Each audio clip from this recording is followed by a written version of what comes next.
I know, another YouTuber making an Amex Gold card video. Well, guess what? I am canceling this thing here today, and I'll tell you exactly why I'm doing that, as well as why you should maybe consider doing that yourself. And I also want to note that my stance on this card has never changed, so this is really not clickbait at all. I have always said that the Amex Gold card is amazing for the right user, but the emphasis is on the last few words there. The right user. After spending 2 whole years with this card, I can confidently say that I am not that person for this credit card, and I'd be willing to bet that many of y'all holding this credit card today are not either. Now, that's a lot of accusations I just threw at you in the first 30 seconds of this video, so let me go ahead and defend these claims, and hopefully by the end of this one, you'll be able to tell whether or not you should make the same decision I did, and whether or not this card is actually worth it for you or not. Now, the first thing I want to cover here is what Amex offered me whenever I went to cancel this card, because I actually did it here today. So I'll go ahead and pop up some of the chat messages I had with the American Express customer service agent after I basically just told them that I'm ready to cancel this thing. So the first thing that they did in attempts to make me keep the card open was list out exactly how much value I've gotten from the card over the past 12 months, which was actually kind of helpful. The first thing they said is that I got $230 back from the Uber and dining credits that this card offers, which we'll cover here in a little bit, and also $220 worth of rewards by spending on the card for US supermarkets and dining. So right there, that means I already totaled $450 worth of value from this card over the past 12 months. And that's not to mention any kind of retention offer that I got or referral points or anything like that. So at face value, it does kind of sound like I should keep this card open. But as I explained to the agent, it's not about the value that I've gotten from this card in the past, but what kind of value I expect to get from it going forward. So whenever I told that to them and told them that I'd like to go through with the cancellation, they did actually offer me a retention offer, and I did get a retention offer last year, but this one is very different. What the agent said is that they can help me with a special redemption rate to pay the annual fee. Now, this is something I had never seen before, so stick with me and we'll figure out what exactly they're offering. They said, normally when you use your rewards to pay for charges, it's $60 per 10,000 points. We know that's the case. We know it's a 0.6 cents per point valuation of Amex membership rewards points whenever you try to offset your statement or basically just use your points for cashback, which obviously we never want to do, but let's continue here. They said, however, I can use the same value you would get with airfare purchase with Amex Travel, which is a $100 value out of each 10,000 points. So to us, that's a 1 cent per point valuation. They said that that means normally you would need 42,000 points to pay the $250 annual fee, whereas I can only use 25,000 points for it. So you're going to save 17,000 points through this offer. Now, as we know, all they really did here was match the cashback rate from Citi and Chase's credit cards, and the fact that they're positioning it as some amazing offer is kind of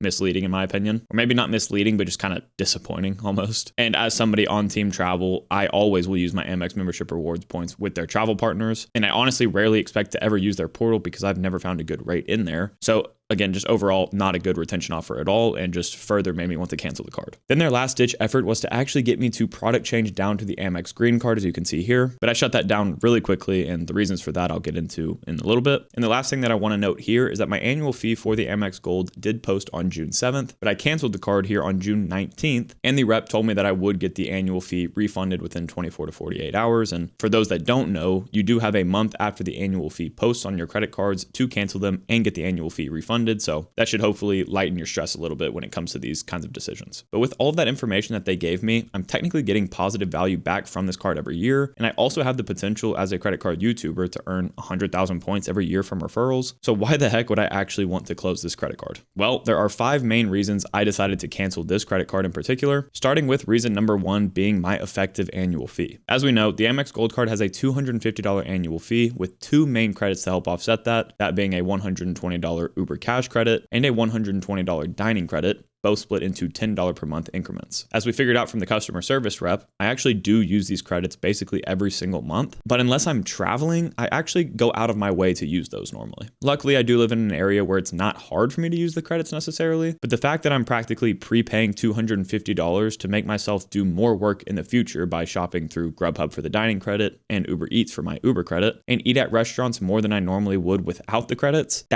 it doesn't sit right with me. Also remember too that I do have the Amex Business Gold now, which has $20 worth of Grubhub credits. So I still have some access to the same credits this card gives me. And I definitely don't need to be spending $30 per month on Grubhub, for example. So this just further exemplifies my point. Remember that whenever we're trying to think of the true value that a credit card gives us, we have to think about whether or not we would be using the credits and benefits on those cards before we actually applied for the credit card. And for me, while I do use Uber and Grubhub sometimes while I'm traveling, I definitely would not be using them as frequently as I do now now without the credits, so that should not count in lowering my effective annual fee on this card. This thought process should apply to every credit card you have, but especially high annual fee ones like the ones from Amex. So all of that to say here, in the past, I would have calculated my effective annual fee as being $10 because I do actually use the credits every single month on this card. But since I'm going out of my way to use those credits, my real effective annual fee is probably closer to $250 when not taking into account the rewards that I've earned from it, but just the credits alone. To me, that's not acceptable. I shouldn't be keeping a card open that has that kind of effective annual fee. So that's reason number one as to why I closed it. Now, reason number two is going to be statement credit burnout. This is something that my buddy Stan the Credit Frog has talked about really well in a past video on his channel. And ever since I watched that video, it's kind of stuck with me ever since. While it may be somewhat hard to believe considering I'm somebody with 14 credit cards, I do actually crave simplicity in the credit card game, and Amex's monthly credits are really the antithesis of that. I just genuinely hate having to keep track of these credits and constantly wondering whether or not I've used the credits already this month or if I still need to. And as of recent, I had both the personal and business Amex Gold cards in my wallet that I had to keep track of in that fashion. So I've been feeling this burnout more and more. At the same time, there has been one main way that I've actually been able to keep track of these credits and benefits on all of my cards in one place, and that is Max Rewards. Max Rewards is an all-in-one credit card management app that allows you to track things like your total card balances, point balances, bill due dates, and much more, all in one convenient interface. And Max Rewards does have a paid tier called Max Rewards Gold that not only automatically activates your quarterly rotating categories for you on your cards like your Chase Freedom Flex, but will also automatically activate all of your credit card offers for you, which has helped me save a ton of money on purchases I already would have been making. But one of my favorite Max Rewards Gold features that is specific to this video is their card value tab. What this shows you is exactly how much value you've gotten from your card in the calendar year as well as your card member year, so you can kind of see whether or not your annual fees are actually worth it. That's one of the tools that I use to decide whether or not I wanted to keep or cancel this credit card specifically, and obviously it helped me make the decision to save the $250 every year with this card. Max Rewards also has a ton of free features like a tab telling you what card to use at the exact location you're shopping at or a future location you search for. They also give you welcome bonus, retention offer, and just other spending trackers in the app as well. So even if you just want to try out the free features of Max Rewards, please be sure to download it through the link in my description. And during the sign up process, you can enter the promo code Spencer to give you a 1-month discount off of your Max Rewards Gold subscription if you do decide to upgrade to their annual plan. Thank you to Max Rewards for sponsoring this video as always, but let's get back to why I'm canceling this card. Reason number 3 is one that I've talked about across the board with all of Amex's credit cards, but has been especially apparent for me with this card, and that is that I do not spend enough on it. My strategy in playing the credit card game is basically always going for a new welcome offer. So while I have really loved pulling this card out of my wallet with its nice classic gold design and metal heft, of course, that is just no reason to keep this card open, especially whenever that frequency of pulling this card out has just continued to go down over time. Actually, on the note of the design real quick, I did strongly consider keeping this card open because of the new rumored white gold design that the Amex Gold card may have whenever it comes out with its new annual fee and benefits and all of that, which of course, future video to come on that, I'm sure. But again, what kind of example would I be setting by paying $250 out of my pocket just to get a credit card design? I am a collector at heart, but I just feel like that wouldn't be the best decision. And I also hope that it comes to the Amex Business Gold card, so fingers crossed there. Getting back to me not spending enough on this card though, I really think that you need to be funneling thousands of dollars per year through this credit card to make the earning categories actually do something for you. And I guess I haven't mentioned this yet, but this card gives you 4x back at restaurants, including US takeout and delivery, 4x back on US supermarkets up to $25,000 a year, 3x on flights booked directly with airlines or through Amex's travel portal, and 1x on everything else. And of course, most people use this card for the 4x back on basically all of your food purchases. So while this card does seem like perfect for your daily expenses, it does again have a high annual fee, just like all of their credit cards. And that's because their target demographic seems to be people with families or just people running a lot of spend through their cards. And being a young, unmarried man in his 20s, that's just obviously not me. In addition to that, I also cannot use this card at Costco, which is now the main, I guess, grocery store that I shop from. So while its usage was already getting cut with all the welcome offers I was going for, even when I'm not going for a welcome offer now, I cannot use this card at my main grocery store, just further cutting its usage down even more. So all I'm putting on this card is my dining purchases, and that's still a very low number, to be honest. I'd say something like $3,000 to $4,000 per year is all I really spend on eating out. That means I'm only earning roughly 10 to 15,000 points per year on this credit card, which is just not enough to really move the needle, especially when the annual fee on the card is $250, and I already said I'm going out of the way to use my credits. The fourth reason I decided to cancel this card is just because there are better options for me.